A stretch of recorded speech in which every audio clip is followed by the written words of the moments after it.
Monday morning quarterback Devin Gardner, brought to you by Grand Traverse Resort and Spa on Sports Talk 1050 WTKA. The Ticket. Grand Traverse Resort and Spa, where it's fairways, not freeways. Book your vacation at GrandTraverseResort.com.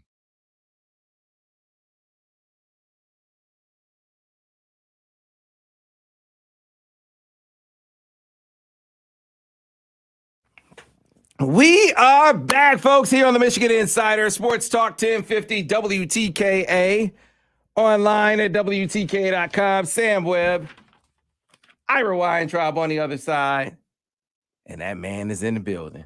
DG, how many layers do you have on, man? Mind your business. I mean, damn. They lucky, they don't see it. You know I got velour pants on, too, and boots. You got on the long johns, too, man? Are you wearing the thermal underwear at this point? Thermal socks on. Don't worry about me, man. You just worry about yourself when you sniffling. You gonna walk around looking like Roscoe. We inside right now, though. Mind your business. DG, missed you up at Grand Traverse Resort and Spa last weekend. It's a nice getaway, man. It's a nice getaway to make it up to GTR, the Monday morning quarterback, brought to you by Grand Traverse Resort and Spa. We were already talking about Wolverine Weekend 2024. Folks, if you have not looked at the videos from Wolverine Weekend, go check them out. Got them on the Michigan Insider YouTube page. And it was a blast, DG. It was a blast. I mean, did you expect anything less?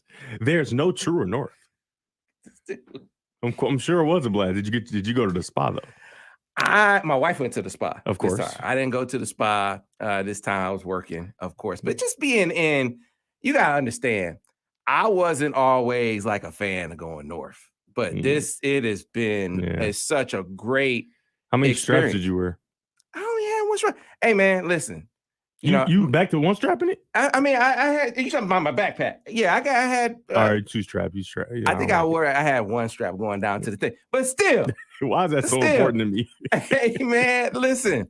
You go up there, and it's like a respite. It's like a real getaway from the hustle and bustle. You got Ira was out there golfing.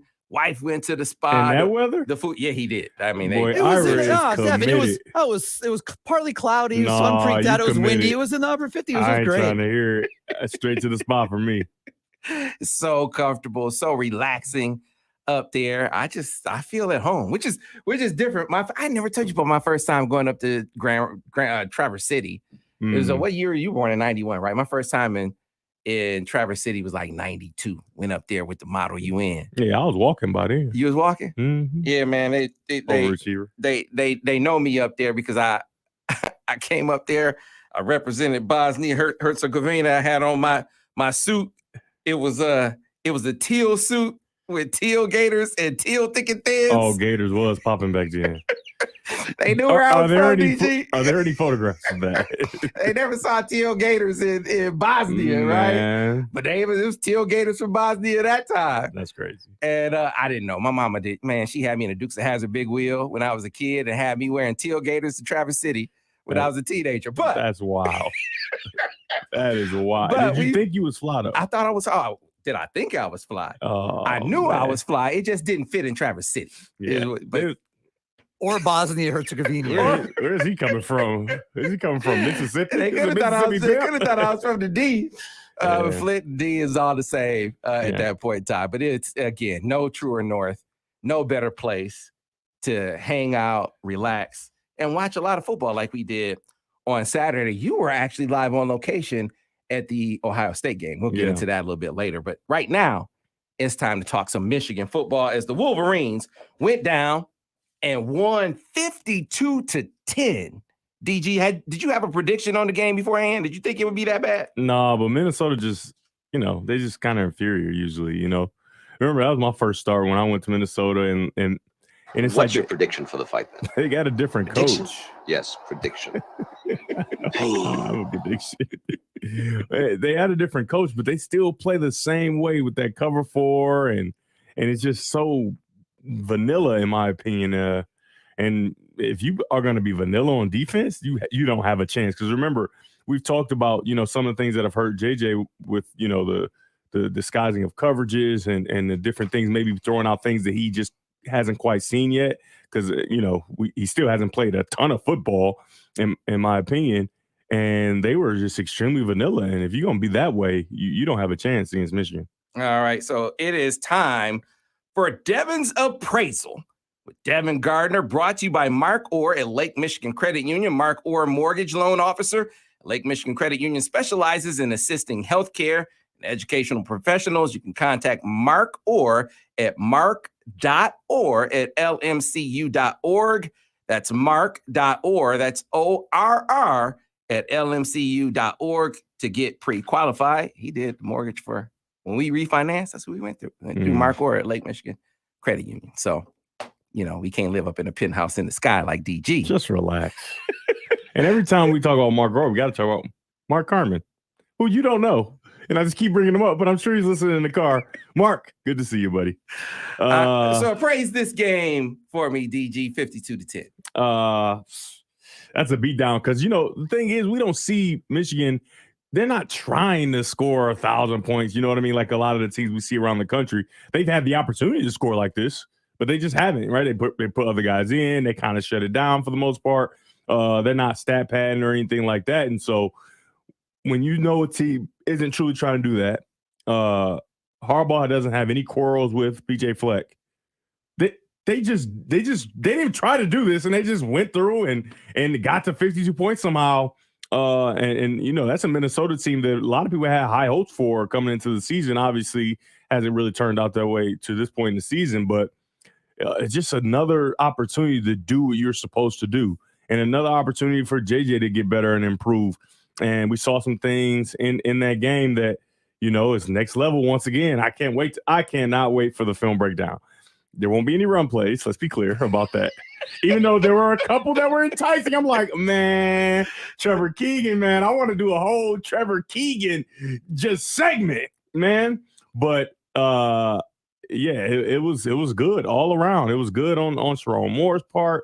Obviously, we don't talk about defense a lot, but they're really good, man. They fly around. I think I told you when I went to the game against Bowling Green, I'm on the sideline. I'm just looking like, there's no way I'll play in this, because they like running full speed and not slowing down at each other. It's just like, that is dangerous. And it's like, I just don't remember it being that violent, but I'm sure maybe it was, because I was a much better athlete. But right now, oh my goodness, these young Thundercats are dangerous, man. Just running into each other. I saw our safety. The guy's already getting tackled, and he just comes in fast as he can. Like, what are you doing? The guy's going down. I don't know, man. Football is wild, and I'm so glad that I did not have to get tackled, and I can sit here across from you, Sam. Hey, man, listen, you get an appreciation standing on the sideline for the speed and the physicality. And how quickly they have to make decisions because they're moving so fast. Yeah. And then when you think about that, and then you're like, oh, the next level is even faster. Like, man, these some special humans, man. Yeah, it makes you want to be way nicer when you critique their play. You're like, man, I don't know. He's going 137 miles per hour. It's hard to make a decision, you know what I mean? But it's super impressive to see. But again, they were super impressive on all fronts, and they dominated the game. Let's talk about, Sherrone Moore some more. Because we talked about we want some more. We talked about a couple of weeks ago when they put the read on the duo, how much a game changer that was, to the point where they ran 15 duos in one game. But this game, I thought they had run it more. They only ran 2 duos in this game, right? And one of them sticks out because JJ scored a touchdown. But they ran 15 different run schemes in this game. Can you imagine how difficult that must be for a defense to prepare for? I mean, when you see them run 15 duos, you do the percentages and say, man, we're going to get a lot of duo. Let's prepare for that. And then it's like, man, I can't believe this. We didn't prepare all week to stop this duo which in the beginning of the season, everybody's complaining, oh, we can't run the ball. It's a biological attack. Oh, my God. Right? And then they're like, all right, let's throw a little read on there. And then now you can just run it as much as you want. And so if you're Minnesota, you got to think like, oh, they going to do this thing down our throat. They just going to try to duo. And then you get a couple duos and all these other mixed in runs. This is like, Coach, I'm sorry, Coach. I don't know what to tell you. I wasn't prepared for this. You hammered in my head all week. Duo. Do not let them get to the second level. And now they're doing all this other craziness. I don't know what to tell you, Coach. And all this running after the quarter ain't helping us. I am tired. Yeah, I mean, I like BJ Flake. I mean, I don't know if I like him or not. I don't know really about him, but it's crazy he's been there for 7 years. That's a long time. I feel like he just got there. Right. And he was the savior of that, that program. They haven't done that well, though, huh? I mean, he's won 9 games a couple of times. Really? If you're Minnesota, how well did you expect to do? Yeah, right. It's so cold. Like, because you remember maybe 2 years ago in this show, and it's before Michigan beat Ohio State. I'm just thinking, I don't know if I said it on the show, if I said it to you privately, but it's like if you're a top recruit and you're coming up to be cold, where would you go? Right? You're going to go to Ohio State, right? Why would I go be cold and get my head kicked in? That don't make no sense, right? And so for Minnesota, it's like 4 cold teams you'll go play for before you go play for Minnesota. So, hey, man, so can you correct something real quick? Just clear it up for the stream. Michael Burden said, I feel sorry for Devin. Did WTKA pay the heating bill? They don't pay the heating bill. Can you tell? Sam's in a polo shirt, man. Come on, man. And Sam over there sexy, too. He ain't got no buttons buttoned up on that shirt. On the radio. Yeah, you was out here being sexy.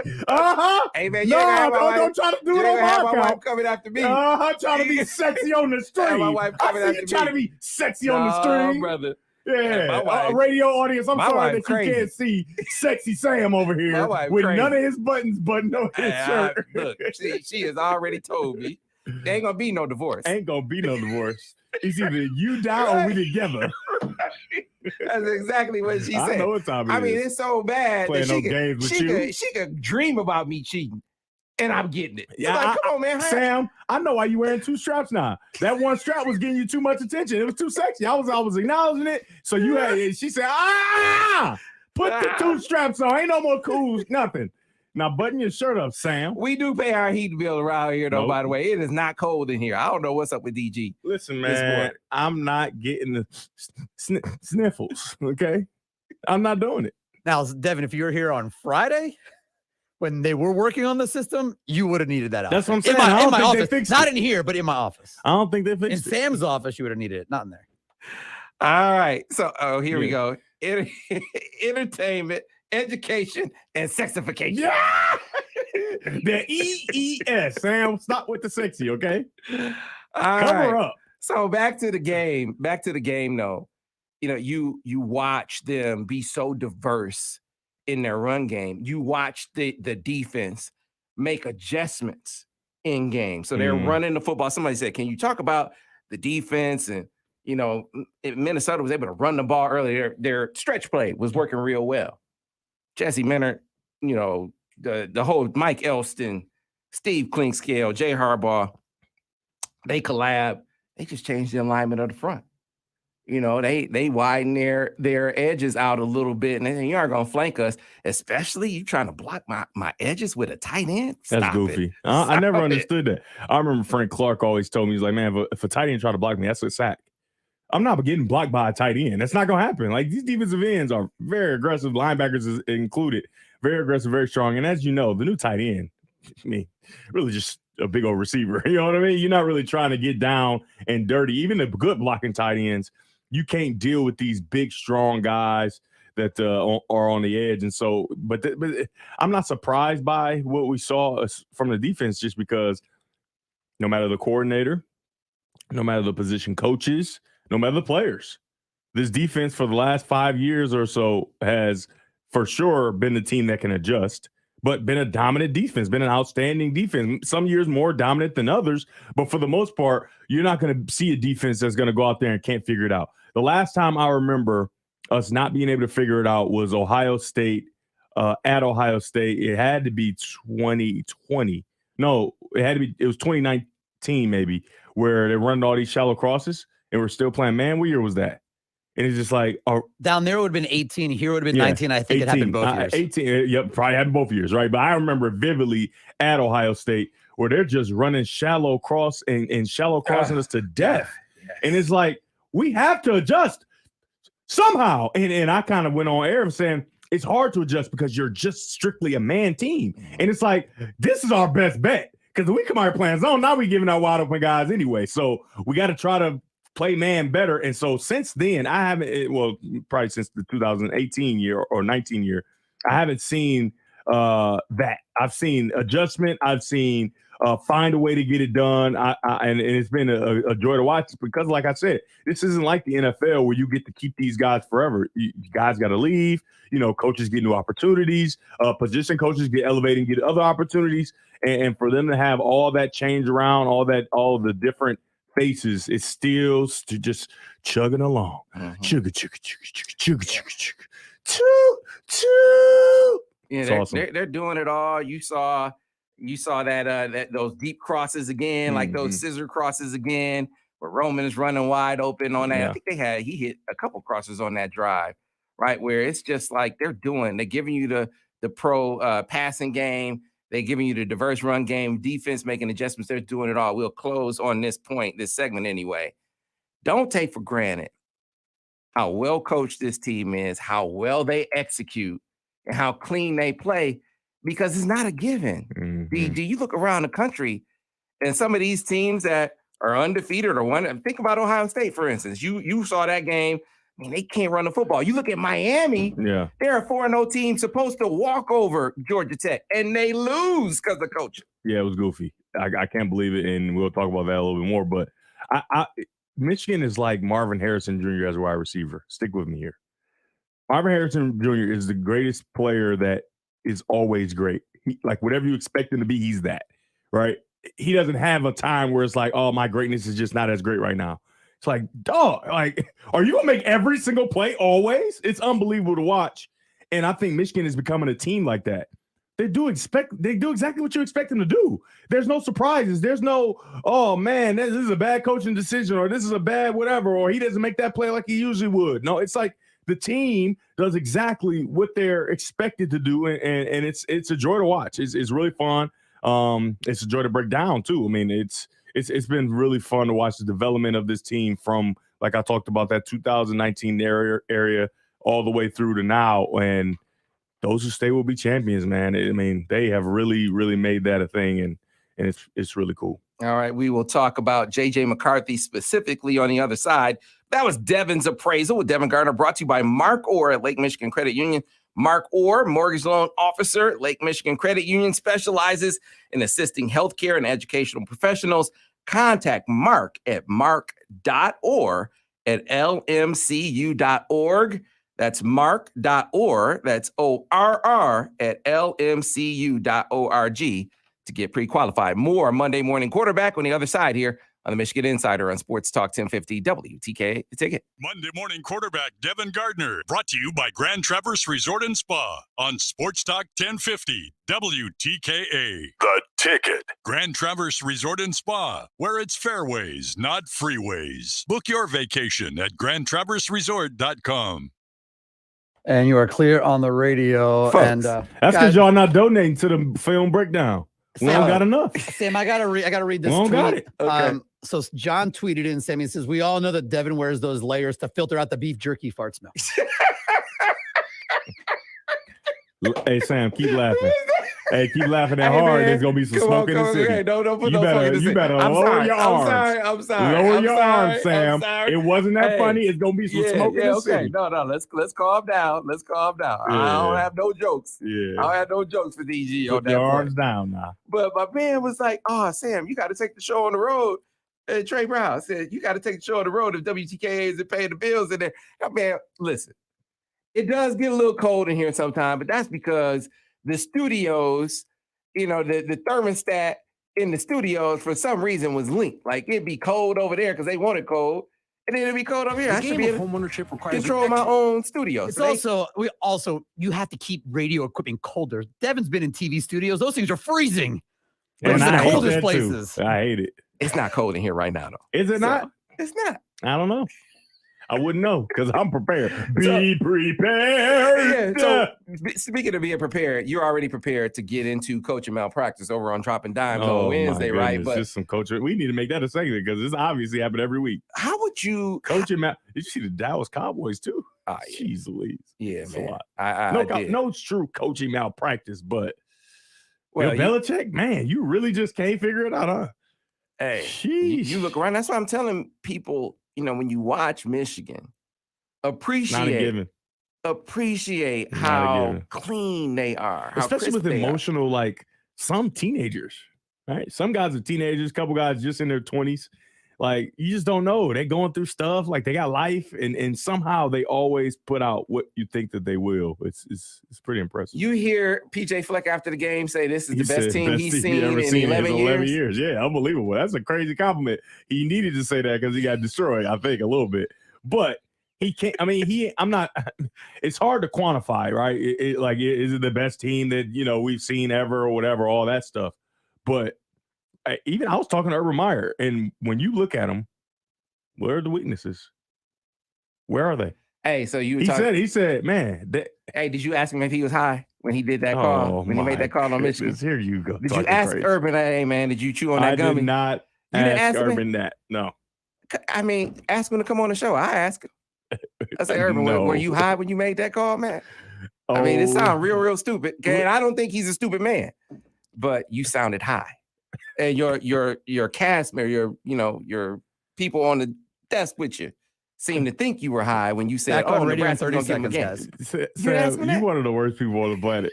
You are one of the worst people on the planet. I'm glad that I'm your friend. Because, man, geez Louise. So tell me one more thing. Stand by. We're back. Your liner's coming in 10 seconds, so I got to turn the mic Urban off. was on the phone talking to somebody during the game. You know who he was talking to? Was he talking to Brian Hartline? Do you know who he was talking to? Leave me alone.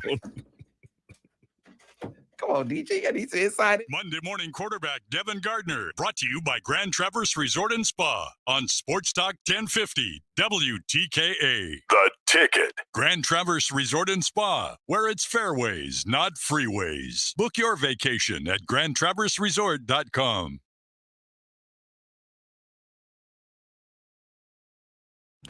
We are back, folks, here on the Michigan Insider Sports Talk 1050 WTKA, online at WTK.com.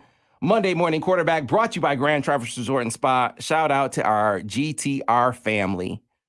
Of course, Eric up there at GTR does a great job with the promotions, does a great job putting together Wolverine Weekend. Tremendous at his job. Got a chance to meet his lovely family.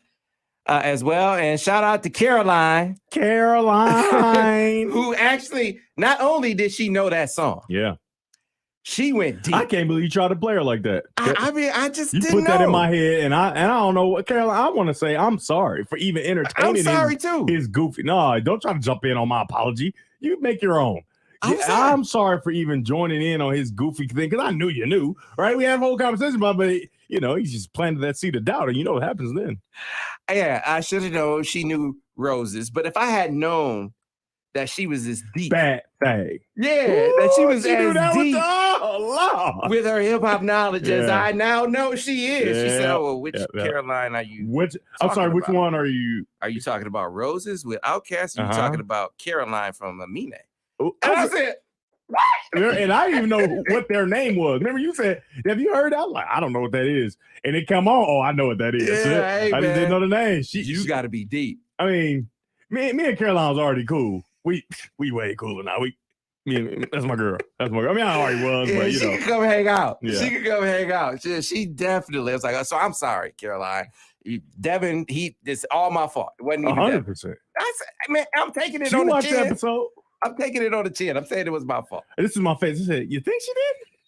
Anytime somebody make you think she did? Anytime you make that face, that means I was so not sorry. on the board. All right, it is time to get into that assessment of JJ McCarthy. It's time for the driving force update with Golden Limousine International. With Golden Limo at the wheel and Devin on the mic, whether it's on the field or riding in a Golden Limousine vehicle, it is always about the quality of the drive. You can get your Golden Limo transport, whether it's going to the airport, going to the game, getting transport from the airport, wherever you go, either here domestically or internationally, goldenlimo.com. Of course, Devin, goes without saying, JJ McCarthy, another good effort by number 9. Yeah, it's just so clean. It's good. And remember, we pointed out, what was it, a few weeks ago, changing protection, things like that. We were on it, spot on. And they come out and they confirm that he's got a lot more on his plate. He's able to do more. And in this game, right, we saw him change the protection for a touchdown.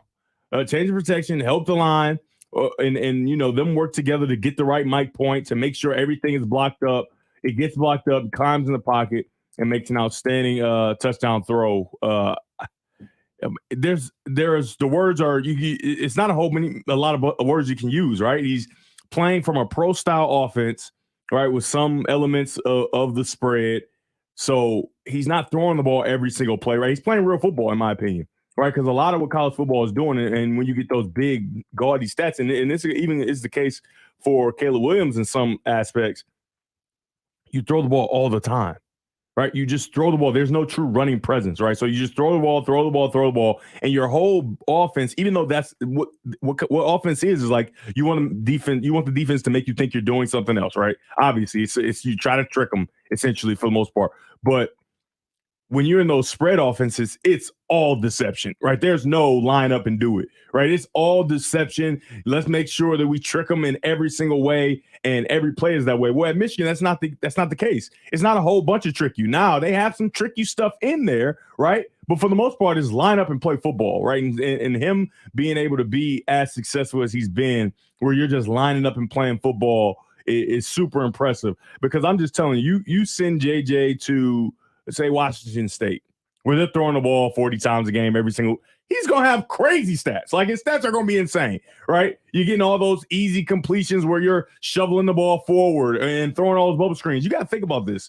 We haven't seen him throw a whole bunch of bubble screens. His completion percentage is way up there, and he's driving the ball down the field, right? Because a lot of people look at the completion percentage and they get to the NFL and it's like, wait, why is he not as accurate? Well, he wasn't that accurate to begin with. He was throwing bubbles, right? So you throw 5 bubbles in a game, you go 5 for 5 on that. That's 5 completions that you have that, and those aren't really complete. Those are handoffs, right? And then you got the shovel pass that's right in front of you, right, that can go for a 60-yard touchdown. And so you get all these inflated completion percentage stats. And for Michigan, the completion percentage that's there, that's what he's doing, driving it down the field. It's not a whole bubble screen. Really, it's super impressive because it's hard to do, man. The further a guy is down the field, the lower the completion percentage is. Period. You know what? I find myself watching JJ, feeling like this is what true command looks like. I'll liken it to a DG story. Best game I ever saw you play. Well, I know you were like, you couldn't make a wrong decision. It's that Notre Dame game, man. That was fun. It was like, this dude is a psychopath, first of all. But this dude, I rewatched that game, like, why are you so angry? but it was like you were seeing everything. Yeah. It was like, if you're playing basketball, it's like the net is like 5 feet wide, right? Like everything you're doing. Man, we got to be able to tap into that all the time, man. But that's what I feel like watching JJ right now. Like, man, this dude is in the zone all the freaking time right now. And you can see it. Like, he might make a move here or there. Like the one pass, I want you to maybe break it down a little bit in this segment. He didn't move to safety, almost got coached and killed on that play, but came back. He was almost like he said, I'm going to get you. I got you. Came back and got him a touchdown later in the game. Well, so you got to understand, like, and I called this out. I'm glad I did the spring game because I was able to say all the things I want to say. So when people start trying to jump on it now, it's already been said, guys. It's already been said. And I was very clear that he would be a much better quarterback.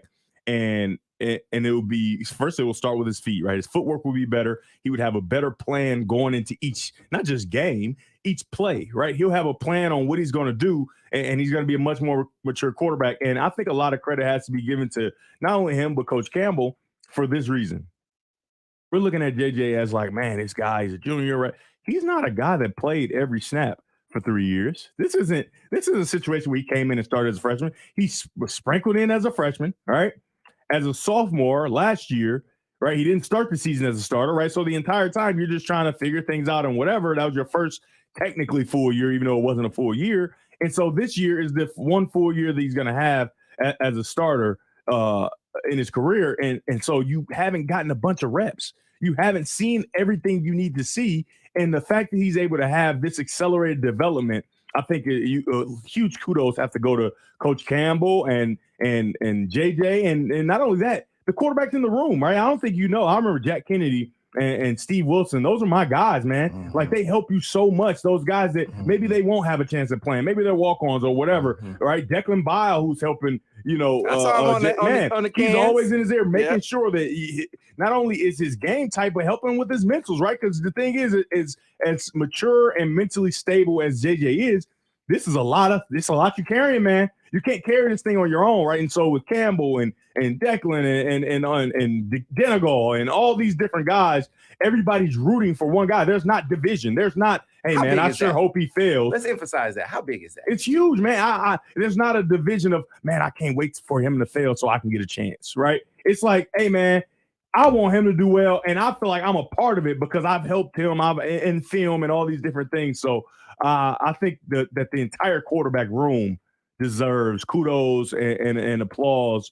And, you know, obviously the glory, all of it is going to go to JJ because he's the face of that train. But I think there's a lot of pieces in play that are written. I bet you JJ would say the same thing. A lot of pieces in play that are helping him be similar to what I talked about with Marvin Harrison, be exactly who we expect you to be. Make the plays we expect you to make, and he's doing it on a consistent basis. So nitpick for me real quick, and I'm characterizing it that way because that's what when the team wins 52-10. I mean, it's not a whole lot to criticize, but if you had to point out something from watching the games, like, hey, okay.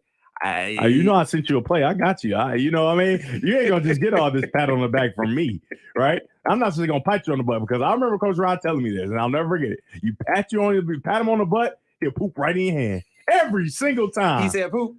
He did not say poop, but I know this is a family radio station. So they had a corner blitz, and I'm going to give some credit to Minnesota here. They did as much as I talk about how they don't disguise, they did a very nice job. The corner, like, I know he's coming, right, because I saw the play, and I'm looking at it, and it don't like he coming. And I understand how they didn't pick it up and all those different things. So that's something I'll break down a little bit. But then they came back on another play. It wasn't a corner blitz, but it was a slot blitz, and they moved the mic, made the mic another guy. So now the running back picks up the mic. You kick out to go get the blitzer, and it's BEA beautiful. Oh my goodness, it's so good. And you know, I get kind of nerdy about, you know, football stuff a little bit, but for the viewers, maybe you might not think it's as cool when we show it on our breakdown, but I mean, it was exciting. So that's the one thing. All right, they had that corner blitz that I think that they can try to figure that out. Did they show it on film? Minnesota, I mean, I'm sure they ran a quarter blitz earlier in the year. Did they show it on film? Can you really truly figure out every single time when a guy is doing something so you can have a counter punch and be prepared? And it's extremely nitpicky, but you know. Hey, so did you have your buffs? Did you have your buffs? You didn't get a pair of buffs from Will. We got to get you some. Charles was putting on it. I have my buffs. Your turnover buffs from Will Johnson. You know, I didn't get them from Will. I got mine from Hutch. I know. Excuse Don't me. Don't disrespect. I forgot. I forgot the sauna, the infrared sauna in the sky. I forgot. We don't all get down like DG. Yes, I do have my buff. I wore the black buffs to the game though. I wore a nice long blue coat, so we know what time it is to the game I went to on Saturday with the black buffs. Yeah, it was an invitation for you to say a couple words about Detroit's own Will Johnson going out there and that's what you tried to do there? Yeah, that's he did a good job. I mean, you threw it right to him, man. Come on, man. Like, yeah, this guy's deaf and blind. Why are you throwing the ball right to this guy? But it's a nice play by Will. You know what I mean?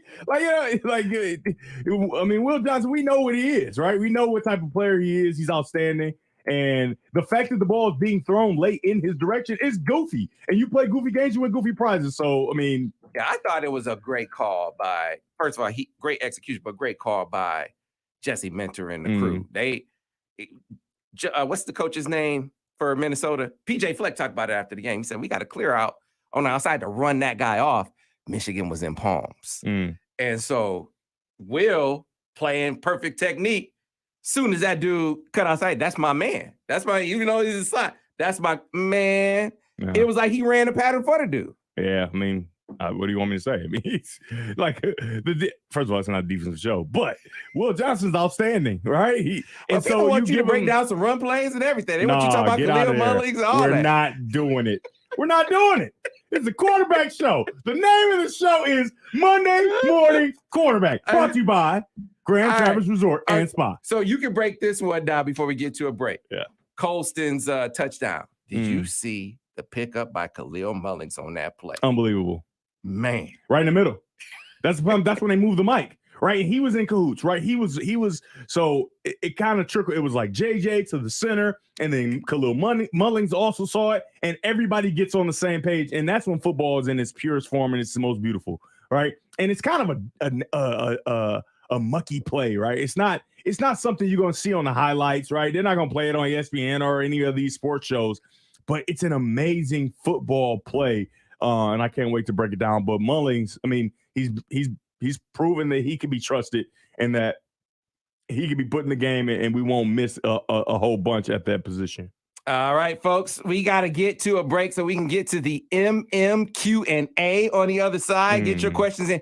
Hey, Devin said, don't ask me any questions about the run game, though. Don't ask me.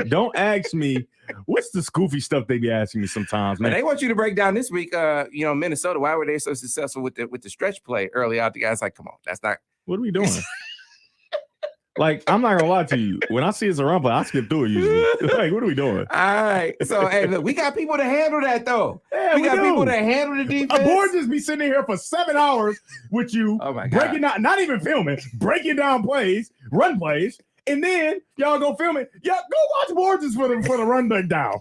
You know what I mean? It take too long. We're not doing the run breakdown. This is Monday morning. Quarterback coming up next Monday morning Q&A. That's right. With the quarterback conveniently named by our guy, Mr. Ira Weintraub on the other side. All right, folks, that was the Driving Force Update with Devin Gardner, brought to you by Golden Limousine International, with Golden at the wheel and Devin on the mic. Whether it's on the field or riding in a Golden Limousine vehicle, it is always about the quality of the drive, quality that is second to none. I can say from experience, getting to the airport, getting from the airport, having them waiting for you. Like they had a sign waiting for you right there. Handle your bags 15 minutes early every single time. Drivers who know where they're going, don't even have to look at the GPS, looking down at the phone all the time. Got the waters for you in the back. It's just luxury, safety, convenience, all of that wrapped up in one with Golden Limo. And it started with the man, Sean Duvall, who you'll be hearing more from. That's my man, my guy who started all the Golden Limo. We're going to be doing a special with him coming up as well. So be on the lookout for that. We got to get to a break. MMQ&A on the other side as we get to a break. For the folks who want to join us inside of, can we say it? We can't say it. You want to join us inside of Joe's Garage? You want to join us for the Key Bank Countdown to Kickoff? You can say it, and people that are listening on the radio will hear this, but they will not hear it on the stream. Okay. But just be caller number 7 you want at me to 734-998-1050. I can sound similar. 734-998-1050. You can join us inside of Joe's Garage where we do the Key Bank Countdown to Kickoff. It's the Bud Light Victor's Lounge. Be caller number 7 at 734-998-1050. Take it away, Devin. Join us inside of. Play it so I can hear it. You can hear it too. We can jam at Joe's Garage. There you go. Yeah, there you go. All right, we got to get to a break. Give him a Q&A on the other side here on Sports Talk 1050 WTK, The Ticket. Monday morning quarterback Devin Gardner, brought to you by Grand Traverse Resort and Spa on Sports Talk 1050 WTKA. The Ticket. Grand Traverse Resort and Spa, where it's fairways, not freeways. Book your vacation at grandtraverseresort.com. You see that? You see that logo next to that logo? Yeah, no truer north. That's what the no flag truer north. So waving this white flag is different. Oh no, we're not waving no white flags. This is different. We're not waving no white flags. So one of the questions out the gate is you were down there at the Ohio State game. If they were to play, let me bring this up on the deal here. And he said, Devin, if it was us instead of Maryland on Saturday, how many touchdowns do we win by? What did you think of Ohio State as you watched that matchup down there? They were not impressive. They weren't impressive. From Lewis Jewelers. They don't do a great Step up hey, your Ira. diamond game. Ira. Big House Sparkle with a natural or lab-grown diamond. From half Can you? carat We to got 7 the carats, feed coming we through. literally have There we go. All right. They weren't impressive. They're still working through a lot of stuff, man. And they can't run the ball when they want, right? They can only run the ball when they can, if that makes sense. The passing game is not developed, right? It's really Marvin Harrison Jr. heavy, and it's not a bad thing because he's outstanding. But if Maryland, handles the clock better at the end of the half, and doesn't really, give the ball to Ohio State, they did an outstanding job on the offensive side for Maryland. They were up and down the field against this defense, and their defense was really good against Ohio State's offense, right? And obviously, when depth comes into play towards the end of the game, you make some mistakes. You're playing in Columbus. It's a lot, right? It got really loud in there. But I think if Michigan played them, what was it, Saturday? I don't think it's close, honestly. I don't think it's close. It's going to be tough for me to wholeheartedly say, like, yeah, it'd be a good game. Like, from what I could see up close and whatever, it's just like, obviously they'll get up for that game a little differently than they will Maryland, but I don't think it's 3 touchdowns, but I think it's a comfortable 2-score. Like, yeah, it's kind of close, but we were never in danger of losing. You know what I mean? Yeah, Ryan Day went out of his way to talk about how tough his team was. And I'll tell you this, I think he has some tough players. I don't think he has a tough scheme. And he's trying to make it a tough scheme on the fly, and it's just not. And I think he might be, because I've told you this. Well, he's back on radio 2 in or 15 3 seconds, play guys. caller in all of football. I'm talking about college or NFL, whoever. And so it feels like the outside noise is kind of leaking in, where you're running the ball and kind of trying to trick yourself. And you got Marvin Harrison one-on-one, and you're not making a decision. Throw it to him. Like, here we go. I don't know. All right.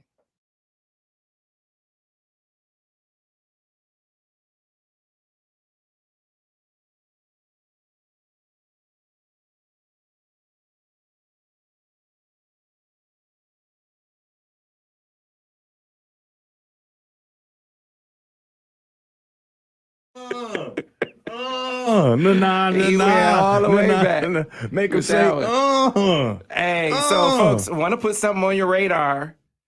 Coming up on October 21st at Black Rock Bar and Grill, we're going to have our Beat Sparty Party. 3776 South State Street in Ann Arbor. You don't want to go to East Lansing. I mean, they aren't going to have anything to play for, right? You already got people saying, oh, it's going to be there. They got actual media people saying it's going to be dangerous down there. It's like, come on, man. And that was before. That's when they thought they had something to play for. So come and hang out with us over at Black Rock Bar and Grill, 3776 South State Street in Ann Arbor. We're going to do the KeyBank countdown to kickoff from there. And then we'll have the watch party afterwards. So come on over and hang out with us. Great food, TVs throughout. We're going to have a great time. Time to get to the MMQ&A with our man, DG. Oh, and by the way, the Beats Party is brought to you by UTech IT and our friends over there at UTech. All right. So, DG, let's get right to it. Start getting to some of these questions from the people. Are you getting 9 in again today? More than 9, probably, huh? Yeah, we'll try. We'll try. Let's move past some of these defensive questions. So here's one we keep getting. Like you don't do a defensive. Here's one that we keep getting, and I apologize for. There's so much to get questions in there about that. This one is one that I honestly forget about, but it's any updates on Alex Orji and why he doesn't see any reps at quarterback. I'm a big fan and thought he had real upside, but seeing hide nor hair of his status. I promise I will check on it this week. His absence has been conspicuous, but I'm just, it doesn't rank up there on the list of things that I'm worried about, because here's the thing. I mentioned this with Borges. Tom Moore had a great quote when he had Peyton Manning. He said, well, why don't you get a whole lot of run with your backup quarterback? And he said, because we don't practice effed. And if we don't have number 18, we're effed. And that's Michigan. If it's, you don't have number 9, you can win 10 games, but you aren't playing for a championship. Well, but they're saying why, because, other backups have played, know. And for me, I don't think that they look at Alex Orji as a backup, right? So let's say at the highest he's third, right? Right. Why would the third quarterback wouldn't play? And so then others think of because Harbaugh kind of made him feel invincible and all these different things. And so he's, talking about how he could be the best returner and all that. And so from what I've seen him as a runner, he's powerful, he's strong, he's fast, he's all those things, but I don't think he's a good runner. right? I think he can run. He's strong. He's powerful. All those things. But as far as vision and it might be just he hasn't had a lot of reps. And so when can you get him those live reps so he can feel better as a runner? You can't just they're not there, right? They're because you got to think about it. JJ is a running quarterback, right? He can run the football, and so it's not a real place for him just yet. And I think that's the biggest reason. It's just like, okay, you're not as developed as a runner with your vision and all that as we want you to be, and we don't have the time to get you the reps in the game that will help you become or unlock the run ability that you already had, but you need to get used to it at this level. Here's a question that sort of encapsulates what you're talking about. Because he would at best be, if you want to use him, be a gadget guy. Like you bring him in for running plays. Okay. If you wanted to run the football with the quarterback, who would you choose right now? Both are available. Would you choose JJ McCarthy? JJ, 100%. Or Alex Orji? Yeah. Who's a better runner at this point? You know what I think in the beginning, like when Harbaugh was saying all that, what I think he could see is kind of like a Percy Harvin type of guy. But he doesn't have that skill is an ability as far as a runner. But I'm just telling you, when you look at him with his shirt off and he's running, he's workout. I went to a workout that they had. He's unbelievable, like a freak. And so it's just, I think it's going to be up to the coaching staff, especially if he stays, to figure out how they can, because he can do something, right? And if all else fails, he can be a professional wrestler. I'm just telling you, he's a freak athlete. What's my man's name that was at BYU that played for the Saints? Taysom Hill. Jim Harbaugh loves Taysom that Hill guy. has really good running skills, though. Yeah. Right. Because he's not that, he kind of just a dude, in my opinion, but he knows how to run. And so everybody's, like for me, I wasn't that fast. I thought I was average speed at best, but I knew how to run. Right. I know where to go, how to get there. I know how to change speed, deception. That's why offense, on offense, you can be not as fast. On defense, you can't. Right, because you got to get there. You're starting off behind. On offense, I can change my speed, beat your angle, do all those different things that allow me to be successful. And so, but that's a gift. That's a skill. Like being able to run is not the same as being strong and big and fast and that. So I think that's the biggest reason. It's like you're not developed as a runner just yet. We don't need you, obviously, to be a passer. And so there's no true place for you as a third guy. Yeah. We talk all the time about how, man, you look at what Michigan is doing with the pass scheme, a lot of pro concepts, a whole lot of pro concepts, a lot of things that they borrow directly from the NFL. What about the NFL borrowing directly from Michigan? Here's one that came up in the chat. This from Buzz Buser. It said, how about the Lions borrowing the reverse flea flicker? It went for a touchdown with Sam Laporta, but it was the exact same play that Michigan ran to Coastal Loveland a couple weeks ago. Yeah, so you got that to Coastal Loveland, you got the Lions do it, and then later that night, the San Francisco 49ers did it for a touchdown to the tight end. Literally the exact same play. So, I think that kind of hopefully we won't get a whole bunch more. Oh, why are we so elementary? Why is our schemes not so well? The Lions, who everybody looks at Ben Johnson as the next head coach of a team that needs a head coach, right? Because of what he's done as a coordinator and his innovation, and then obviously, Shanahan, everybody thinks he's the Dalai Lama of play calling and play design, and so it's like I think we stole it from Michigan. You think they stole it from Michigan? No, I think it's a play that has been run before, but. It happened in the order that it happened, right? I mean, Michigan did it, and the Lions, and then the top coordinator or let's ignore the 49ers one because they did it on a Michigan guy, so I don't want to talk about that one. Let's just talk about. Nah, we gotta talk about it. I mean, what do you want from me, bro? Who was it on? JD. Oh, it was JD. Yeah, but the thing is, he saw a jet sweep and a reverse. He playing football. Oh man, then the guy run past you, And I don't think they would have JD responsible for the tight end.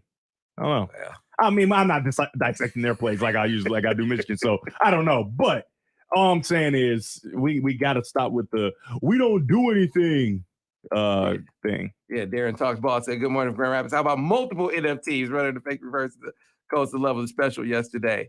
Yeah, that was, give Sharon his credit. Moving down the list.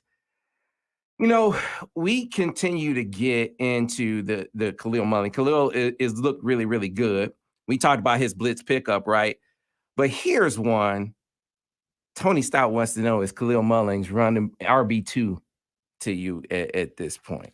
I think that he is RB2, but I think also Donovan Evers is RB2. Right. I think it's our starting running back is Blake Corum, obviously. And I think it's by committee after that, right? Hey, what situation is best for what guy, right? So if an early situation that comes up and Mullings goes in first, that doesn't mean he's two by himself, right? It just means that situation was better for him to go in the game, right? And Donovan Edwards obviously has solidified himself as a running back that's after. So I think that they're in a group, and I think the credit has to go to Mullings, who's developed as a trustable option at running back. And so I think it's one and Blake Corum, and then committee after that with a combination of Donovan Edwards and Khalil Mullings. All right. So speaking of Edwards, John Plasko said, move Edwards to the slot. He's better at open field moves and taking a handoff this year. And in some triple option plays, JJ or whoever at RB3 throw offenses off. Thoughts? I love John Plaxico, the offensive coordinator, but no, he's a running back. Right? Donovan was a great distraction on that big Blake run, him going the other direction. So you got to think of this: if you just line him up as a receiver every single snap, right? I don't think he has a place, right?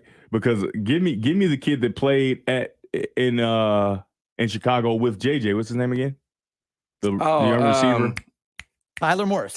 I'll take Tyler Morris right now, like as a pure receiver. Before I take Donovan, like the one throw that JJ threw to him, it's like he didn't even see the ball, and his hands were like it was weird. It was like, oh, that's terrifying, right? Just because we know he's a good catcher, but like the ball's coming and he doesn't know what to do with his hands when it's coming, and so you can't, as a receiver, you'll be judged much more harshly, and that can't happen. First of all, I think he's still a good running back. That's the first thing. Yeah. For you, so that before we even get to what he would be as a receiver, he's a good running back. So I don't understand why we would do that. Hey, here's the thing: pay close attention because they are adding elements with Donovan in the passing game every single week. You mentioned bubble. You see them bubble him a few times in this game, hitting him with a couple more option routes in this game. So they're doing more. It feels like we are just seeing glimpses of what that's going to be in the bigger games. We got a lot more to get to. I think the offense is unlocked more, and you have to give credit to Mullings. Yeah. Because if he doesn't elevate, you can't really do as much of that as you want. Yeah, so we'll continue the questions in the stream if you want to join us on YouTube. To the rest of you on radio, thanks for listening to another edition of Monday Morning Quarterback, brought to you by Grand Traverse Resort and Spa. We'll see you tomorrow here on the Michigan Insider Sports Talk 1050 WTK, The Ticket, the official voice of University of Michigan Sports, Ann Arbor, a Cumulus station. Clear on the radio, good on the stream. All right, let's get to the next question here, man, because they are definitely doing more with Don. He's not always targeted. That's the thing to remember. But man, he is becoming more prevalent, more prominent in the pass game. Here's one from Allison Natho, DG. She said, "Can we just call out CJ? He's such a true teammate, and he'll do anything for his team. Whenever we have a big play, I look for what CJ is doing, and he is always impacting the play." Yeah, I think I've been on the CJ train. I was on that way before anyone else, because remember, in that first year of us doing this together, I got a chance to watch the film, right? I still get a chance to, but I got a chance to put the coach's copy, right, and use it.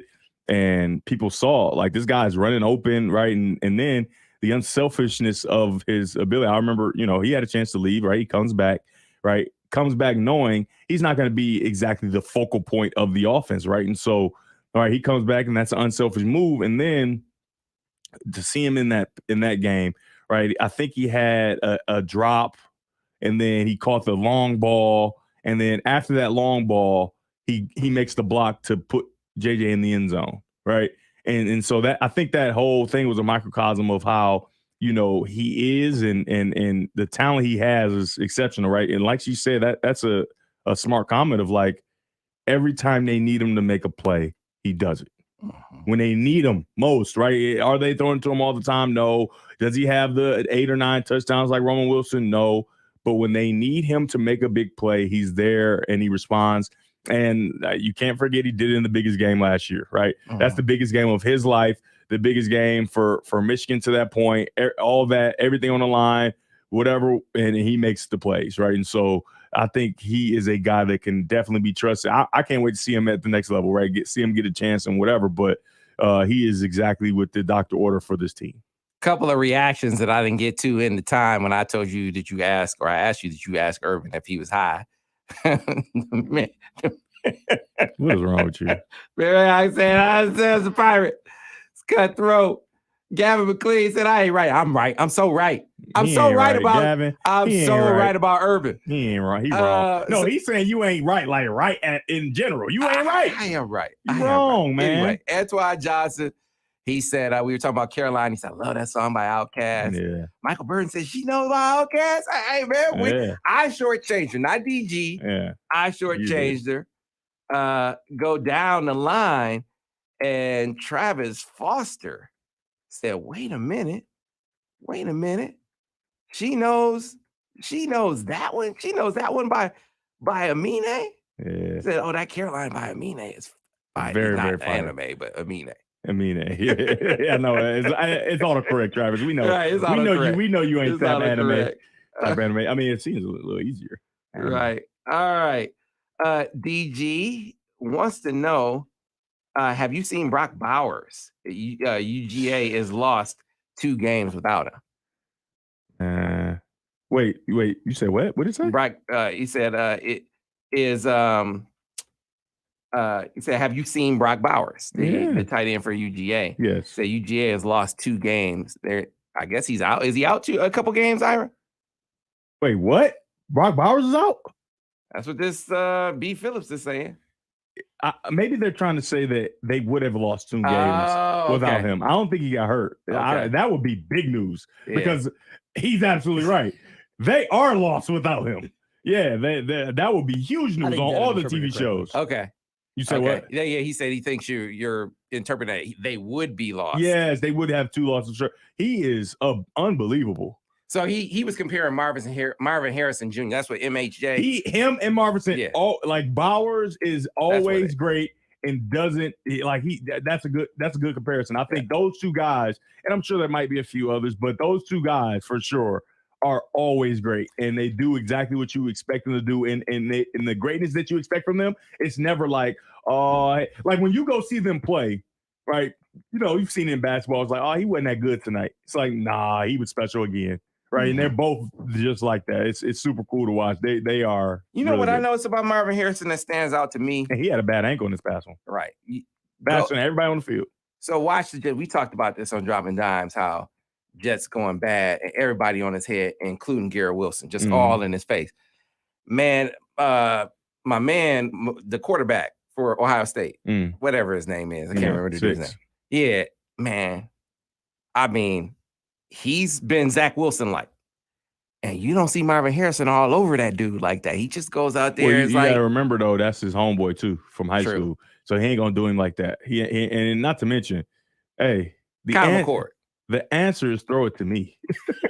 But that's my point. Like, you would think. Hey, like, this ain't NFL. I'm playing against dudes that aren't going to play on Sunday.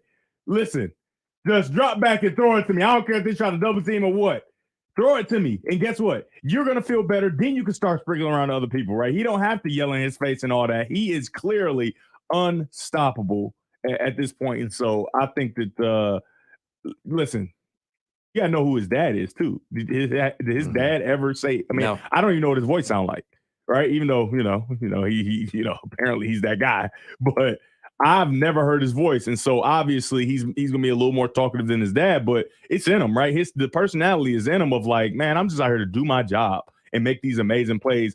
And the fact that he doesn't talk a bunch, and cool thing about Marvin Harrison, as great as he is, he gave the credit to like younger guys that they're better than him on the thing, and so.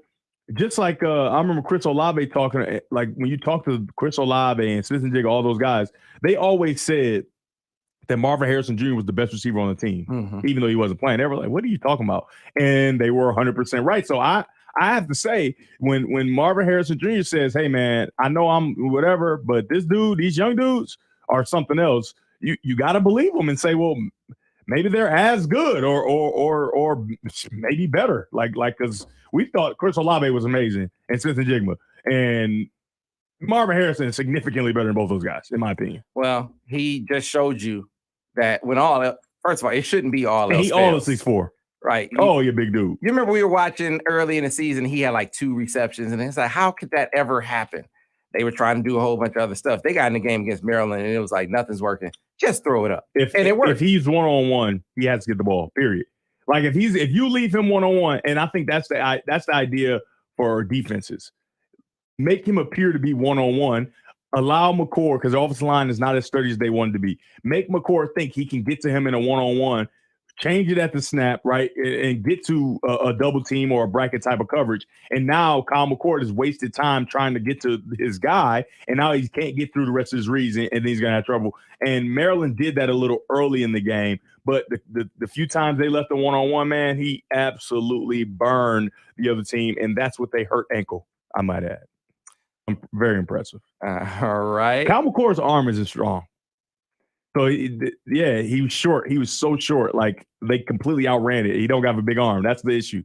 That's a big issue for him. Like, I'm watching. I'm like. He don't have a big arm either? He don't have a big arm. So, it was, I think, 3 play. Number 4 had one where he's, like, way behind the defense. And another thing for McCord, he waits, right? He doesn't feel truly confident in throwing it early, right, in anticipatory throwing. Like, he doesn't anticipate where he's going to be. He waits till he sees him open, and then he throws it. And so even for a player as talented as Marvin Harrison, there's a couple of plays where he's open, right, but you wait a little bit. He's not that open, right? These guys are also good football players. Maybe they won't be pros, but they're not going to be 3, 4, 5 steps behind, right? They're going to be within a couple steps. So if you're late, they'll be able to get to it.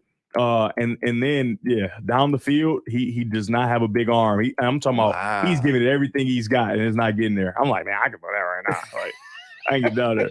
You know what I mean? Obviously, so it's a lot of stuff. But he's not mobile. He's not extremely mobile. He doesn't have a big arm. Does not have a big arm. And he's not an anticipatory thrower, because you're watching Brock Purdy last night. Brock Purdy doesn't have a big arm, but he's an anticipatory. He knows exactly where he needs to get the ball and how he needs to get it out. And if he has to chuck it deep, right, he'll give it everything he has, but he'll be on time. Yeah, that's some good scouting. Well, I mean, everybody can see it. I guess I didn't watch and I didn't appreciate. Like, when you sit, like, and every analyst, they're gonna start coming out and saying it. When you get a chance to watch him and truly sit down and watch, you're like, okay, he's not a bad quarterback, but he doesn't trust the guy. He doesn't trust himself enough to be an anticipatory thrower, and his arm isn't big. Right, and obviously the mobile thing, like, he can move around a little bit, but he's not extremely mobile, not going to break the bank. So that's who he is, and it's not like I'm just like giving this inside information. It's the stuff he's put on film. Right now, he had the really good drive against Notre Dame, but he in like a normal instance, he's a guy, right? As far as quarterbacking, and anticipatory throwing and that big arm are two things that everybody that played quarterback at Ohio State has had. Right. Mm-hmm. CJ Stroud, great anticipatory thrower and deadly accurate, and has a big arm down the field. Before him, Dwayne Haskins, right, good at anticipating guys coming open. As much as whatever he was in the NFL, in the college level, he knew exactly where to go with the ball and get it out early and let his guys do their thing. And he had a big arm down the field. Go all the way back. It's just what they are as a quarterbacking group, I should say. And he just doesn't have that, at least yet. Now, could he continue to improve and get better throughout the season? Because I just want to be clear, Ohio State's, I don't think they're a great team, but they don't have to play Michigan this week. All right, you have to play them next week. What do we got for that? Right? You don't want to be your best version of yourself. And so that's what's so impressive about Michigan. They're so good, but I don't think they're the best version of themselves. I think they continue to improve every single week, even though at this point they're really, really good. Because remember in 21, when they first beat Ohio State, throughout that season, I told you, Ohio State is as good as they're ever going to be, and that's not good because it's only down from here. So by the time you get to the game, right, Michigan has improved, and gotten better. And by the time you meet, right, you have only gone down. Your trajectory is facing down because you were so good to begin with. And then for Michigan, their arrow is pointing up. I think that Ohio State's arrow, it's kind of just, kind of wavering equal. It's not going down, I don't think, but I don't think it's going up drastically either. And for Michigan, I don't think it's drastically going up, but I think the trajectory is on an upward point, if you will. So I think that bodes well for Michigan, but Ohio State, it's not to say that they won't be ready when the game comes, but right now it wouldn't be a close game, I don't think. Only time for a couple more Kelly Coggins is worried about you. She said, "Is it cold in the studio, DG?" Kelly, they in here doing me bad. Kelly, man. it's not cold in here. Kelly, they doing me bad, and just pray for me. Donate to the PayPal or the Venmo because obviously, you know what I mean. I'm You sick really got of it. these people believing that. That's right. It's not cold in here, people. Just because you want to be sexy with your 3 buttons unbuttoned. My wife watched this stream. I'll be doing that. You had that 3rd button unbuttoned. I saw it, and you said, "Hey, you said." Oh no, let me button this up right now. You trying to button the next 2. You ain't playing them games. That's right. Oh Beat my you God. down. Let's get a couple more questions in here real quick so we can get over to the film study. So I just don't agree with that biggest coaching malpractice. This is from Mark Mikowski.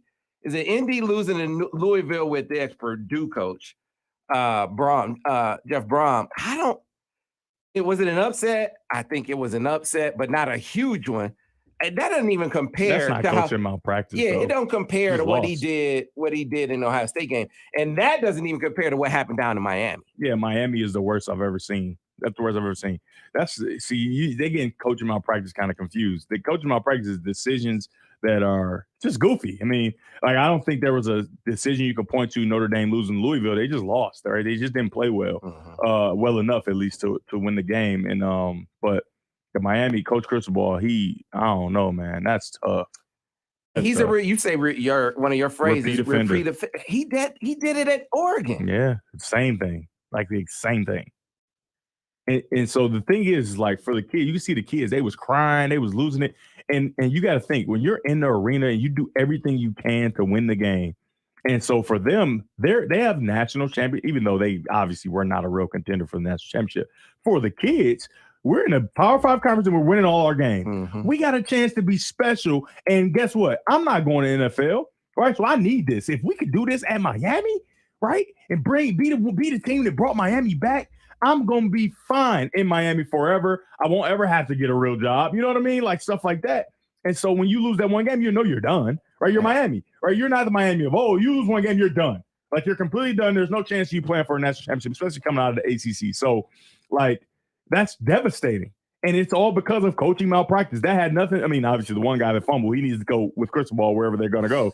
But he shouldn't have had that opportunity to fumble that ball. He shouldn't have had it. And that's not an in hindsight thing. That's in the moment. I didn't watch the game, so I know the announcers probably said they should probably be kneeing the ball right now. Jesse Palmer, before they went to you got to say it's 2 minutes to go. Yeah. They're up 3. They get 3 first downs. Now it's less than a minute left, and it's 3rd down. No timeouts on the other side, right? Game's over. And they're going, and they're not lining up in victory formation, and Jesse Palmer is incredulous. So he was ahead of it. Of course. Yeah, he was everybody would. Only a goofball would say, yeah, keep running the ball. What are you talking about? He was like, what are they doing? Why are they not taking a knee? What are they doing? Hey, is that not the announcer's jinx like I've ever heard it? Oh, my God. Because now you lost. And they can't blame Jesse Palmer. The announcer's jinx is not real, even though it seems real sometimes. It's not real. You made the decision to not knee the ball. That's tough. And then he goes out and fumbles the next excuse? Play. He had to have excuse. I don't know what I haven't heard that part. We don't go under center, so we didn't want to risk it. Because guess what? You can do it from gun. You can catch it and then take a knee. I don't know what his it. There, you can't say anything. You got to. You got to explain yourself. See, I wonder how you explain yourself to your team, because at least Marcus Freeman, when they had 10 men on the field and he clearly also talked to Urban about that. He said that's a defensive line coach that does that to make sure the guys are in the huddle. That may be, but in the moment after the first time it happens, you got to, as a head coach, be like, okay, we got to get a penalty. So, but I will concede your point that you made on dropping dimes. That look, you got somebody in your ear telling you, hey, we got to do something, right? But on not kneeing the ball, I mean, that ain't somebody in your ear telling you to take a knee. That's you as a head coach. Somebody got to tell you how to use the bathroom? No. So I got to say, brush teeth in the morning. Right. Take a shower. This is something you know, right? When you up, take a knee. And he did it at Oregon too. This dude to me is not a head coach. And I wonder, as a player, he comes in the locker room and he says that's on me. But does that fix it for you? Their season is in shambles. because he's going to try to do the whole rallying cry or whatever. But the thing is like, you've always held us accountable, and I lose playing time when I do goofy stuff. I don't get a chance to contribute to the team anymore. I have punishment, whatever. What's your punishment? Because you still getting paid handsomely, right? And so as a player, you think like that. What is your punishment? Do you get to be on the bench for a little bit as the coach? Because that's how big of an offense that was, right? What's the punishment for you? And the thing is, there is no punishment. He's the head coach. Mm-hmm. And so as a player, you kind of, everybody looking, and then it's going to be the disgruntled ones, the ones that have gotten punished for doing, not knowing his assignment or whatever the case may be. And now you're going to sprinkle your venom on everybody else. Like, man, I can't believe he did this, man. He did this. He ruined our opportunity, man. We could have been special. And now we not. And so once that starts to fester throughout the team, hopefully, now if he can turn this thing around, I think he's a great coach, because this is going to be tough, man. Because it's always 7, 8, 10 dudes who got influence, who aren't playing as much as they want to because of mistakes they made or whatever. They think the coach don't like them, and they're going to start to spread that venom, man, especially after that. And then you watch all the TV shows, if you listen here, whatever it is, everybody's going to be saying that's 120% on the coach. And unless he's going to do some play pushes in front of the team and punish himself in some way, there's no repercussion, except for we lost. You made a decision, and we lost. You see the players, dude was slamming his helmet on the ground like they were crushed. He had them all believing it was all Gaddis. He had them all believing that. Mm-hmm. Now you know it wasn't just that, right? Mm-hmm. There was a lot more. Gaddis doing a good job, Maryland, so. What did you think of Maryland? Because someone said, and we'll make this be the last they're one. A good team, man. They didn't, when you're on the road and playing in a hostile environment, they didn't take advantage of some opportunities they got, and particularly before half, right? Talia, he made a huge mistake throwing the ball infield of play with no timeouts, and it was like 12 seconds or something like that. Yeah. And that's not something he's going to do all the time. But that's not coaching, right? That's your fifth-year quarterback. You got to know. We cannot throw this ball in play. Yeah. And so you do that, you go up, right? And then you come out of halftime, you get the ball, you go down and score. You know what I mean? Mm-hmm. And so Ohio State's already looking themselves in the mirror saying, man, they whooping our tail. They are kicking our butt, even though the game's tight. We've done nothing. They made a couple mistakes and we've capitalized off of it. But when you don't do that, they sprint off the field with great joy and all that, and it changed the whole outlook of the game. And so, but I think Maryland's a really good football team. They got good depth on the defensive line. They proved that they could stop the run, even though that was something that thought that they shuffle guys in so much because they weren't very good. But it's just kind of like Michigan, where you want to keep these guys fresh. They go like 3 or 4 deep on the defensive line, and they rotate those guys in. They did a really good job in the game, at least for 3.5 quarters. Your boy Joel Klatt did a great job in a moment of really emphasizing one of the big issues with them is their linemen they don't get to the second level. Cannot get to the second level. They can't. They literally they didn't block one linebacker the whole game, and against Michigan, that's cancel Christmas. Cancel Christmas. If you're not going to get to the second level, and so that's a big team flaw that they're going to have to work toward. And they, like I said, they got a lot of time, right? So they could be better at it and maybe even be good at it by the time the game comes. But at this very moment, cancel Christmas. You can't, if you're not going to block linebackers, because you can't. Not like because the scheme suggests you don't. It's because they can't get to the second level and linebackers just flowing freely. That's like you said, cancel Christmas. Yeah, so we'll make this one be the last one. Tobias Lewis said Michael Penix and Caleb, Michael Penix and JJ look the most NFL ready. Kind of compare the 3 guys NFL readiness wise. Caleb, generational, right? The ability to play off schedule. And so I thought he was only the off schedule guy until I saw the game against Utah last year. And it wasn't a championship. Was it a championship? No, yeah, it was a championship. Actual championship? Yeah, where he hurt his knee or hamstring or something and he couldn't move anymore. And he destroyed him from the pocket. Oh, man. I said, oh, no, because Utah, outstanding on defense. And when you lose your wheels, right, and you're able to navigate in the pocket and basically be Tom Brady-esque, right, and still make plays, unbelievable. But he just has the skill to get outside the pocket, so you don't see him do the inside the pocket stuff as much because, he just like that, so obviously generational. And then for Michael Penix, I think he is a beneficiary of outstanding players on the outside, but I was a Michael Penix fan when he was at Indiana. His whole thing has been injury. He just hasn't been able to stay healthy, right? So he's always been a dynamic thrower, a dynamic passer. Even though I hate the left-handed thing, I just don't like it. It just still looks weird. It looks weird. I don't know. But that left-handed guy can sling that rock. So he is a little small for my taste without mobility. He has some mobility, but he's had so many injuries. You just don't want to see him doing too much of that. And so I think that as a passer, pure passer, he's outstanding. But I honestly can't see him being extremely successful at the next level, just because, like, athletically, he's not going to be able to get out of the way as much. And I think that when he's clean and everything, he's an outstanding passer. So maybe he goes to a team with an outstanding offensive line. And he's able to make sure that they make sure he stays clean. And then now he can deal, right?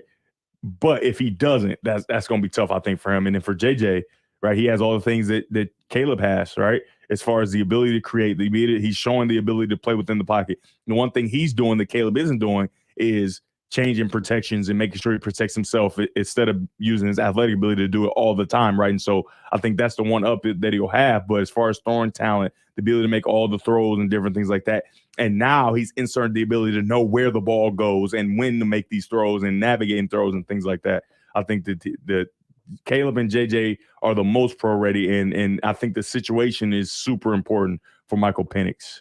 All right, folks, that's going to do it for this edition of the Monday Morning Quarterback, brought to you by our friends at Grand Traverse Resort and Spa. No truer north than our friends up at GTR, Traverse City, Michigan. Beautiful this time of year, any time of year, all kind of special events going on now through the winter and then spring and then into the summer, where you're going to do Wolverine Weekend in June again. Save that time frame. We'll give you an exact date when we get it. GrandTraverseResort.com. It's going to do it for us. No, wait. And now we're going to go to begin the preparation of the edification, the entertainment, and the sexification. Wait, what? The sexification? Put your shirt up, Sam. The entertainment, education, edification of the people with the breakdown that you can still support, but we'll move forward. All right, folks. Thanks a lot. We'll see you next time. Thanks a lot.